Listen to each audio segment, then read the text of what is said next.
Changer d'hébergeur WordPress peut être très simple ou très complexe en fonction des services et des méthodes que vous choisissez. Si votre nouvel hébergeur offre une migration gratuite, je vous recommande d'en profiter. Comme le travail est fait pour vous, c'est la méthode la plus simple. Mais ce n'est pas toujours possible et dans cette série de vidéos, nous allons voir plusieurs manières de procéder pour que la transition d'un hébergeur à l'autre se passe facilement.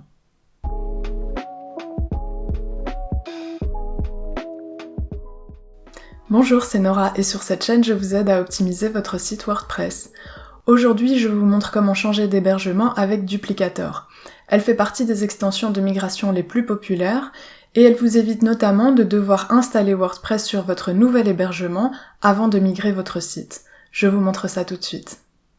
Je suis dans l'administration du site que je vais déplacer et qui se trouve à cette adresse.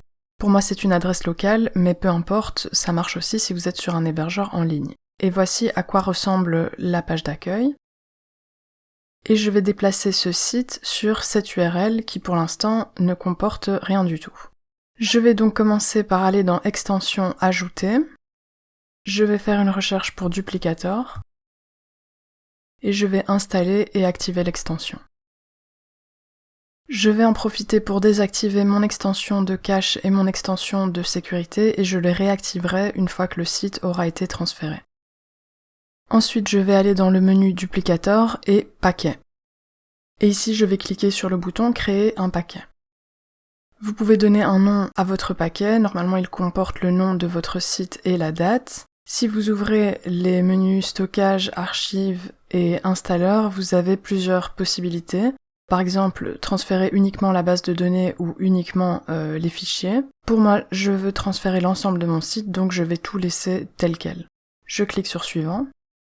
Duplicator va scanner mon site pour vérifier que tous les paramètres sont corrects et ici je peux voir si j'ai des erreurs. Si vous avez des erreurs, c'est important de les corriger avant la création de votre paquet parce que ça peut poser des problèmes au moment du transfert de votre site. Vous pouvez donc faire les corrections et ensuite rescanner pour vérifier que les corrections ont été prises en compte.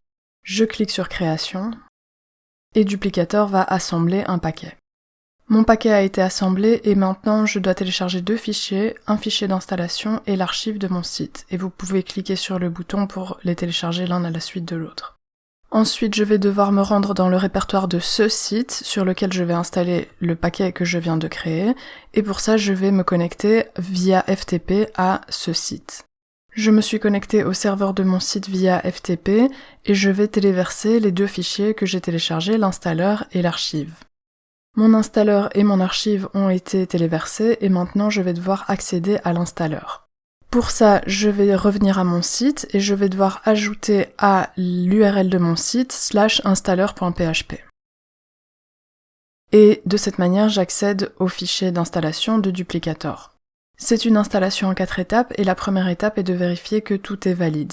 Ici, j'ai une alerte pour WordFence, mais je l'ai désactivée précédemment et donc, a priori, ça ne posera pas de problème. Je vais accepter les conditions d'utilisation et cliquer sur Next. Duplicator va extraire le fichier d'archives de mon site et je vais pouvoir passer à l'étape numéro 2.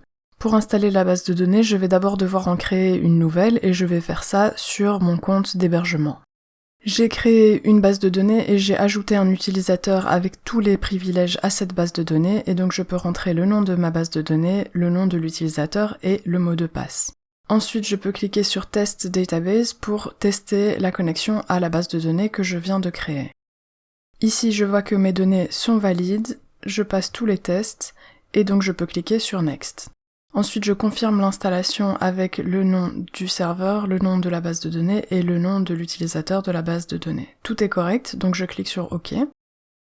Ma base de données a été correctement installée et ici j'ai l'option de mettre à jour certaines données, comme par exemple des URL additionnelles si vous avez la version Pro, et vous pouvez changer les comptes administrateurs si vous le souhaitez. Pour ma part, ce n'est pas le cas, donc je clique sur Next. Mon site a correctement été installé et en cliquant sur le bouton Admin Login, je vais pouvoir me connecter à mon site pour finaliser l'installation. Et c'est important parce que Duplicator va automatiquement effacer les fichiers d'installation après la connexion. Et si je me rends sur l'adresse à laquelle j'ai migré le site, j'ai effectivement la bonne page d'accueil. J'espère que ce tutoriel vous a été utile et que vous pourrez changer d'hébergeur facilement. Si c'est le cas, n'hésitez pas à liker cette vidéo et à vous abonner. Vous pouvez me poser vos questions en commentaire et je vous dis à bientôt.